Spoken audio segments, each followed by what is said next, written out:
సంవత్సరాల అనుభవం ఆంధ్ర, తెలంగాణ, కర్ణాటక, తమిళనాడులో లక్షల మంది నమ్మకమైన కస్టమర్ల సంతోషాలకు నిలయమైన మీ నివాసానికి అందమైన చిరునామా. నాకు తెలిసినంత వరకు ప్రాంతీయ పార్టీలు పెట్టిన వాళ్ళు ఎవరు కూడా ఈ మధ్య కాలంలో ఎంత హంగామా చేసి పార్టీ పెట్టిన దాఖలాలు ఎక్కడా లేవు.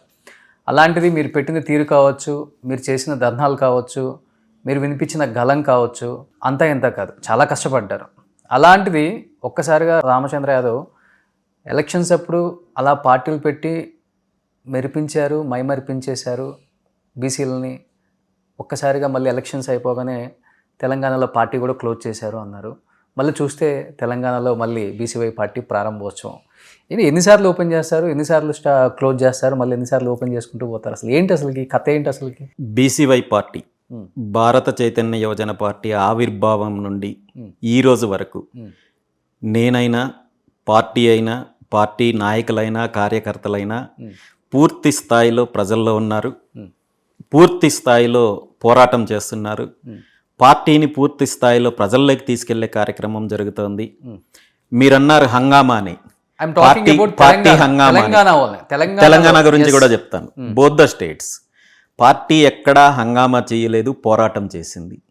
పార్టీ ప్రజల పక్షాన నిలబడ్డానికి ప్రభుత్వంతో అయినా కావచ్చు, లేదంటే ఎక్కడైతే ప్రజా వ్యతిరేక విధానాలు జరుగుతున్నాయో అక్కడ పోరాటం చేసింది. తెలంగాణ విషయానికి తీసుకుంటే 2023 ఎన్నికలకు ముందు తెలంగాణలో బీసీవై పార్టీ నిర్మాణ దశలో మొట్టమొదటిసారిగా ఎన్నికలకు వెళ్ళాలి. ఈ ఎన్నికల ప్రధాన ఉద్దేశము అప్పటికప్పుడు ఏదో ఎన్నికల్లో గెలుస్తామనో లేదా అద్భుతాలు సృష్టిస్తామనో కాదు. ఈ రాష్ట్రంలో ఈ దోపిడీ పార్టీలకు ప్రత్యామ్నాయంగా ఒక పార్టీ ఉంది. బహుజన రాజ్యాధికారం లక్ష్యంగా యువతకు, నిరుద్యోగులకు, మహిళలకు, రైతులకు మంచి చేసే దిశగా ఒక మంచి ప్రణాళికతో, ఒక ఆశయంతో ఒక పార్టీ అనేది వచ్చింది అని ప్రజల్లోకి తీసుకెళ్లడం కోసమే ఆ రోజు పోటీ చేయడం జరిగింది. ఎన్నికలకు కరెక్ట్గా వారం రోజులకు ముందు వచ్చి సుమారు 43 మంది అభ్యర్థులతోటి ప్రజల్లోకి వెళ్ళగలిగాము. ప్రజల్లోకి పార్టీని, పార్టీ జెండాని, పార్టీ మేనిఫెస్టోని తీసుకెళ్లగలిగాము.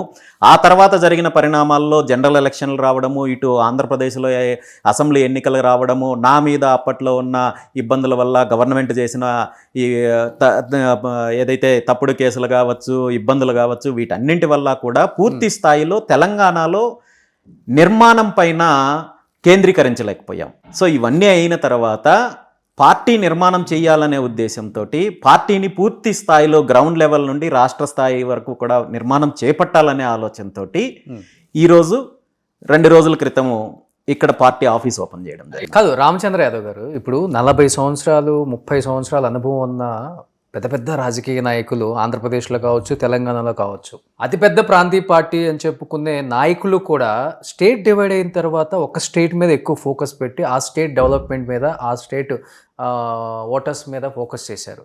అలాంటిది మీరు 1 సంవత్సరం అయింది, ఇంకా బుడిబుడి అడుగులు కూడా వేయటం లేదు.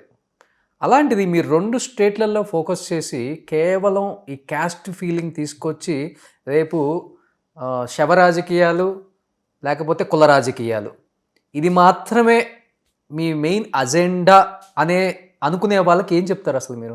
మీరన్నట్టు క్యాస్ట్ రాజకీయాలు, శవ రాజకీయాలు, కుల రాజకీయాలు చేసిందంతా కూడా ఇప్పుడున్న పార్టీలు, ఇప్పుడున్న నాయకులు అలా చేశారు. కాబట్టే ఈరోజు 2 తెలుగు రాష్ట్రాల పరిస్థితి ఇలా ఉంది. 2 తెలుగు రాష్ట్రాల్లో ఉన్న బీసీల పరిస్థితి ఇలా ఉంది, నిరుద్యోగుల పరిస్థితి ఇలా ఉంది.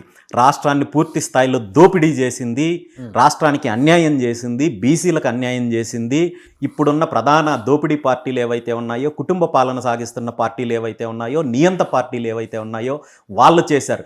వీటికి ప్రత్యామ్నాయంగా వీటికి ఈ రాజకీయాలకి, ఈ దోపిడీ రాజకీయాలకు అంతం పలికి ఒక ప్రత్యామ్నాయ రాజకీయం కావాలి, ప్రజా రాజకీయం కావాలనే ఉద్దేశంతో బీసీవై పార్టీ వచ్చింది తప్ప ఇక్కడెక్కడ శవ రాజకీయాలు ఎవరు చేశారో ఈ తెలుగు రాష్ట్ర ప్రజలకు తెలుసు, కుల రాజకీయాలు ఎవరు చేశారో ఈ రాష్ట్ర ప్రజలకు తెలుసు. గతంలో ఎప్పుడు రాష్ట్రం మొదలైనప్పటి నుండి 1956 నుండి కూడా 2025 వరకు కూడా ఈ రాష్ట్రంలో రాజకీయంగా కుల రాజకీయాలు ఎవరు చేస్తున్నారో తెలుసు. దాన్ని అడ్డం పెట్టుకొని ఏ విధంగా దోపిడీ చేస్తున్నారంటే అది కూడా ఈ రాష్ట్ర ప్రజలందరికీ తెలుసు. నేను చేస్తున్నది కాదు. అంటే స్టేట్ డివైడ్ అయిన తర్వాత పెద్ద పెద్ద నాయకులే వద్దు, మా స్టేట్కి మేము పరిమితం అయిపోతాం, ఆ స్టేట్ లో మేము ఇక్కడ అంటున్నారు. పక్క ఆంధ్ర వ్యక్తి, పక్క పొంగనూరు, మీరు పక్క చిత్తూరు జిల్లా, మీరు వచ్చి ఇక్కడ తెలంగాణ, ఇప్పుడు తెలంగాణ నాదం అనేది గట్టిగా వినపడుతుంది, నినాదం అనేది. సో ఆంధ్ర వాళ్ళు మాకొద్దు, ఆంధ్ర నాయకులు మాకొద్దు అని వీళ్ళు క్లియర్గా చెప్తున్నారు ఓటర్స్. ఒక్క విషయం అండి, ఆంధ్రప్రదేశ్ అనేది భారతదేశంలోనే ఉంది, చిత్తూరు జిల్లా భారతదేశంలోనే ఉంది, పొంగనూరు కూడా భారతదేశంలోనే ఉంది. నంబర్ 2, తెలంగాణ సెంటిమెంట్ అనేది రాష్ట్రం కావాలి అని పోరాటం జరిగినప్పుడు తెలంగాణ ప్రత్యేక రాష్ట్ర సెంటిమెంటు. ఇందులో ప్రధానంగా చేసిన అన్యాయం ఏంటంటే పార్టీలు చేశారు కానీ ప్రజలు చేయలేదు. ప్రజలపైన ఏ ఒక్కరికి వ్యతిరేక భావం లేదు. ఈరోజు అలా అనుకుంటే తెలంగాణ రాష్ట్రంలో ఉన్న కాంగ్రెస్ పార్టీ తెలంగాణలో పుట్టిందా, లేదా తెలంగాణ రాష్ట్రంలో ఉన్న బీజేపీ పార్టీ తెలంగాణలో పుట్టిందా? అలాంటప్పుడు కాంగ్రెస్ పార్టీని ఆదరించినప్పుడు, బీజేపీ పార్టీని ఆదరించినప్పుడు బీసీవై పార్టీని ఖచ్చితంగా ఆదరిస్తారు. మీది కూడా జాతీయ బీసీవై పార్టీ అనేది బీసీవై పార్టీ అనేది ఖచ్చితంగా నైబర్ రాష్ట్రం నుండి పుట్టింది అంటే ఖచ్చితంగా తెలంగాణ రాష్ట్రం భౌగోళికంగా విడిపోయినప్పటికీ కూడా ప్రజల్లో ఆ అవినాభావ సంబంధం ఇప్పుడు ఉంది. సో ఈ డిస్టర్బెన్స్ రావడానికి కారణం ఈ పార్టీలు, కొంతమంది రాజకీయ నాయకులు, కొన్ని ఏదైతే అసాంఘిక శక్తులు ఉన్నాయో వాళ్ళ వల్ల వచ్చింది తప్ప ప్రజల మనసుల్లో అలాంటి భావన ఏదీ లేదు. ఖచ్చితంగా బీసీవై పార్టీని ఆదరిస్తారు. At the same time BCY party Telangana రాష్ట్రంలో పూర్తి స్థాయిలో తెలంగాణ నాయకుల యొక్క నాయకత్వంలోనే ఇక్కడ ప్రజల్లోకి వెళ్తాము. తెలంగాణ నాయకుల నాయకత్వంలోనే బీసీవై పార్టీని బలోపేతం చేసే దిశగా వెళ్తాము. సుమన్ టీవీలో మీ పర్సనల్ అండ్ బిజినెస్ ప్రమోషన్స్ కోసం కింది నెంబర్కి కాంటాక్ట్ చేయండి.